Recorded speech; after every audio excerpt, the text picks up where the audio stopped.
अस्सलाम वालेकुम नाज़रीन, AW तरफ से अब्दुल हमीद। आज मैं गुजरात पेट्रोल पंप खड़ा हूँ।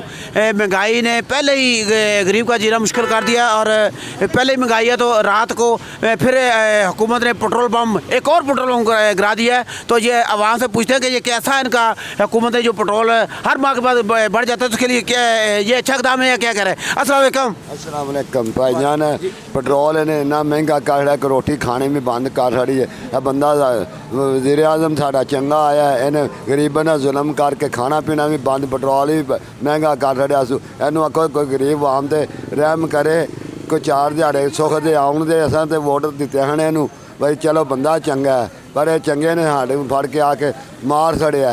इनू आखो मेहरबानी करे, हर चीज़ सस्ती करे। घ्यो बड़ा महंगा, पेट्रोल बड़ा महंगा, कोई शह लैन ही नहीं होती। इन्नी बंदे गरीब आदमी की सकत नहीं है।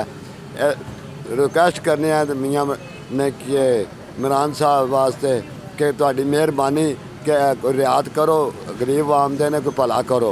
मेहरबानी, शुक्रिया, अल्लाह हाफिज़। हाँ, अस्सलाम वालेकुम। वालेकुम सलाम। क्या नाम है आपका? अली। तो क्या आप करते हैं? मैं पढ़ता हूँ। हाँ, तो ये बताएं कि जो हुकूमत ने रात को पेट्रोल महंगा किया तो इसके लिए आप क्या कहेंगे? अच्छा हुआ कि नहीं अच्छा हुआ? नहीं अच्छा हुआ। हमने जाना था स्कूल, पर आगे पेट्रोल सस्ता था तो हम अपनी जेब खर्च भी निकाल लेते थे। अब तो जेब खर्च भी नहीं निकालने हो रहा, इतना महंगा कर दिया। हम तो हुकूमत से यही कहेंगे सस्ता करें, ज़्यादा सर। जब ये एक और भाई आए इनसे पूछते हैं कि ये पेट्रोल के बारे में। अस्सलाम वालेकुम। वालेकुम सलाम। क्या नाम है आपका? शहजाद। तो आप ये बताएं कि जो हुकूमत ने रात को आवाम पे पेट्रोल पंप गिरा दिया है तो इसके लिए आप क्या बताएंगे, ये अच्छा हुआ है या बुरा हुआ है? ये तो बहुत बुरा हुआ है। तो हम सवारियाँ बिठाते हैं तो किराया ही नहीं पूरा देती, हम क्या करें। अभी 300 का तेल पवाया तो 400 रुपया कमाया 300 का तेल लगा के। हाँ बस ठीक ठीक।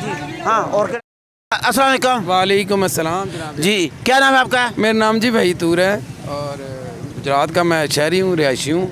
तो ये जो पेट्रोल के हवाले से आप रिपोर्ट बना रहे हैं तो इसके लिए मेरा एक शेर है कि है जुर्म ज़हीफ़ी की सज़ा मर्ग मफाजात। जब तक कौम संजीदा नहीं हो जाती, जब तक वो अपने पहचान नहीं कर लेती, उस वक्त तक हमें इन्हीं क्राइसिस का सामना करना पड़ेगा। जब तक अवाम की सही नुमाइंदा क़यादत आगे नहीं आएगी, ये निज़ाम नहीं बदला जाएगा, इस निज़ाम के अंदर तब्दीली नहीं आएगी, ये इसी तरह हम महंगाई का और पेट्रोल का रोना रोते रहेंगे। यहाँ हमें तब्दीली नहीं, इनकलाब की ज़रूरत है। अवाम को ये जागना चाहिए, अवाम को पहचानना चाहिए कि तब्दीली नहीं, इनकलाब चाहिए। यहाँ पर कोई भी आ जाए, चाहे नवाज शरीफ साहिब आ जाएँ, चाहे जरदारी साहिब आ जाएँ, चाहे फजलुर रहमान साहब आ जाएँ, चाहे इमरान साहब की गवर्नमेंट हो, इस निज़ाम के तहत तब्दीली मुमकिन नहीं है। मेरा यही पैगाम है कौम को कि जागें और ये है कि हमें ये देखें, यहाँ पर वो अपनी मराद के लिए कर रहे हैं। यहाँ पर जो ताकतवर तबका है उनके लिए मराद हैं, लेकिन अवाम के लिए यहाँ पर कुछ नहीं हो सकता। इस निज़ाम के ख़िलाफ़ नफ़रत पैदा करें, इस निज़ाम के ख़िलाफ़ अपने इजहार करें, ये इलेक्शन के ढोंग का इनकार करें और इनकलाब के लिए निकलें। शुक्रिया। ये जैसा कि नाज़रीन देख रहे हैं कि हर कोई ये रोना रो रहा है कि जिस निज़ाम को बदलें, निज़ाम को बदले। ये बता रहे थे कि असम्बली सेंटर्स के 2.5 लाख महीने का पेट्रोल फ्री है। अभी कल ये खबर में बता रहे कि गवर्नर स्टेट बैंक है उसकी 26 लाख तनख्वाह है और उसको 600 लीटर सालाना पेट्रोल भी फ्री है। यानी कि हमारे मुल्क में उसी को नवाजा जाता है जो पहले ही अरबों खरबों में होता है, उसी को मराहत, यानी कि मराहत याफ्ता ही तबके को, अमीर तबके को मराहत दी जाती है, गरीब का कोई परेशानी हाल नहीं है। AW TV से अब्दुल हमीद, अल्लाह हाफिज़।